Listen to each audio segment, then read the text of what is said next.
Welcome, one and all, to the K.O.E. Nation for a very special, long time coming bourbon whiskey review from Brickway Double Barrel Bourbon.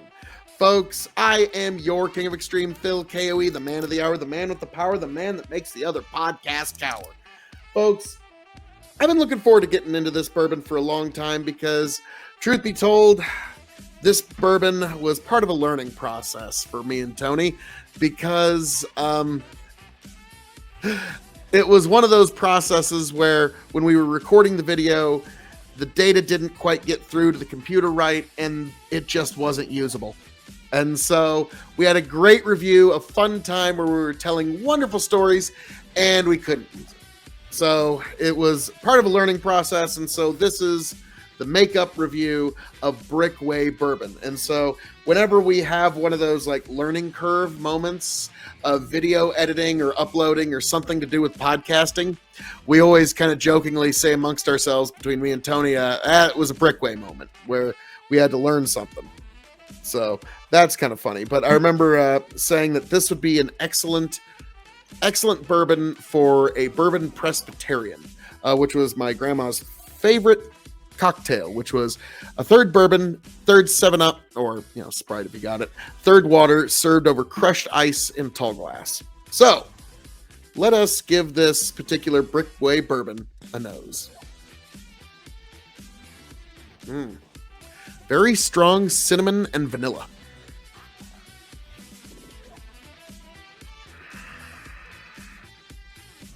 Light caramel, but the cinnamon kind of overpowers everything else in the nose, but in a very good way. What is the proof here? 86 proof. Okay, that's good. That's good. Double barrel bourbons, they can sometimes yield some very good things. Like, as you know, Woodford Double Oak is some of our favorite bourbon here at the K.O.E. Nation. Well, this little cinnamon bomb, I'm looking forward to trying. Slanjava.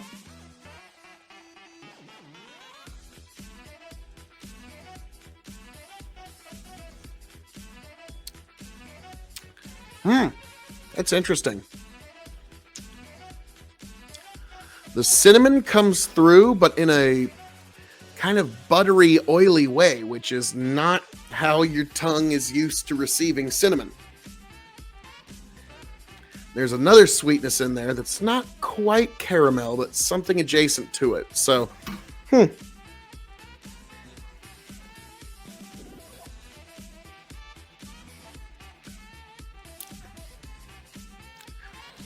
there's some sort of dry candy quality there. Can't quite put my finger on it, but yeah, that cinnamon's there. Ever present. I almost want to say the lightest licorice, but not much, just very light, but it dissipates quickly. So excellent Nebraska bourbon. So for those who don't know, we grade on a 5-star scale. 5 meaning you have to have it before you shuffle off this mortal coil. 0 meaning pass it on by. The K.O.E. Nation has advised you well. We're going to grade this as a bourbon, as a whiskey, as a cask-aged spirit. It's shelving, and for those new to the show, the secret 5th question. So, as a bourbon, I'm going to give this 3.75. Excellent stuff, but it's so heavy on the cinnamon that some people might consider it not traditional bourbon just on that one point alone. Light caramel, but it's almost not there, and the cinnamon is kind of what takes it over, and I enjoy it. As a whiskey, I'm going to give this 4 stars.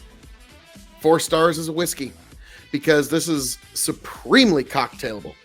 What have you? Like I said, bourbon Presbyterian, old-fashioned, just mix it with Coke on the rocks. However you want to have it, this would be marvelous for it. In terms of cask-aged spirit, I'm going to go back to 3.75. This is all in the cask aging, but you got to remember you're considering all the rums, armagnacs, cognacs, bourbon whiskeys of all kinds, scotches. it's a wide world of sports there, and the fact that this is getting 3.75 on my charts is very high praise. Now, in terms of shelving,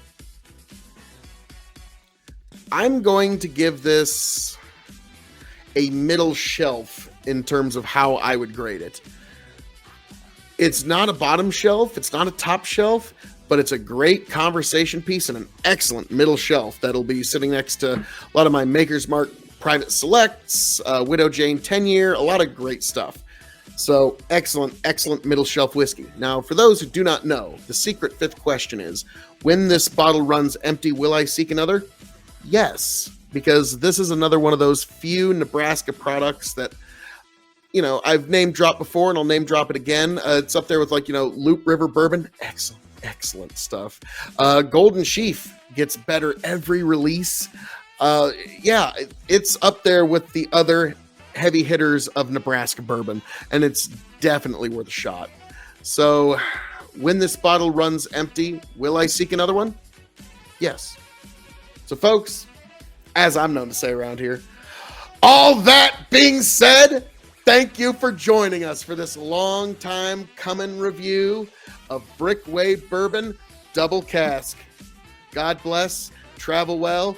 I hope all of you make it right back here to the K.O.E Nation, happy, healthy, much the wiser. Take care, y'all.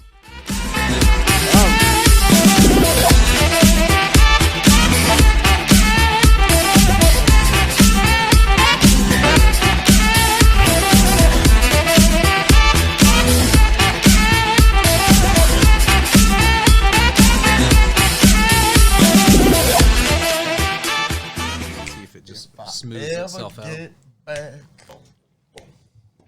tell you what I'll do. If I ever get back, I promise to refabricate you, raging rivers of gold. That's what the brochure advertised. And now we're lost, we gotta take it down. Let you down slow, it's hard to survive. El Dorado. Oh, Lord. Well, let's see how that one went. Yeah.